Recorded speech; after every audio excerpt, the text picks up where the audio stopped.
விதம் இந்த 6ஆம் இருளின் நடமாறு கொள்ளை நோக்கி மத்தியானத்தின் தங்காற்றுடன் பயப்படாது. அன்பான கஷ்டத்திலேயே இங்க பைபிள வாசனம் இருளின் நடமாறு கொள்ளை நோக்கி மத்தியானத்தின் பாலாற்றின் சங்காரம். நல்ல கவனிங்க, இந்த உலகத்துல நிறைய ஆபத்துகள், நிறைய விபத்துகள் தினந்தோறும் நம்ம கண்ணில் பார்க்கணும், தினந்தோறும் நடக்குதுங்க. ஆனா இன்னைக்கு அது பெரிய பாதுகாப்பு உண்டு.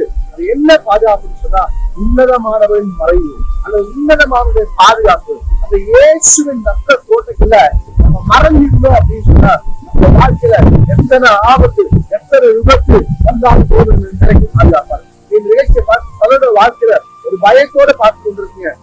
ராத்திரினாலே எனக்கு பயம் வந்துருது, இந்த வியாதி குறிச்சு பயம், இந்த பொருளாதார குறிச்சு பயம், ஏதோ ஒரு பயத்தோடு பார்த்து கொண்டிருக்க உங்களை பார்த்து ஆண்டவர் சொல்ல விரும்பாரு. உங்க பக்கத்துல எத்தனை காரியம் வந்தாலும் அது உன்னை அணுகாது. ஏன் அப்படின்னா நான் இருக்கிற காரியம், நீங்கள் தான் இருக்கிற மறைவு உன்னதமான மறைவு, நீங்கள் தான் இருக்கிற மறைவு அந்த இயேசு கிறிஸ்துவின் மறைவில் இருக்கும். ஒரு நாளும் நாம் குறைபட மாட்டோம், ஒரு நாளும் நாம் குறுகி போக மாட்டோம், ஒரு நாள் நாம் இல்லாமல் போக மாட்டோம். கர்த்தர் நம்மை பாதுகாத்து நம் வலது பக்கத்தில் அவர் நல்லா இருப்பார்.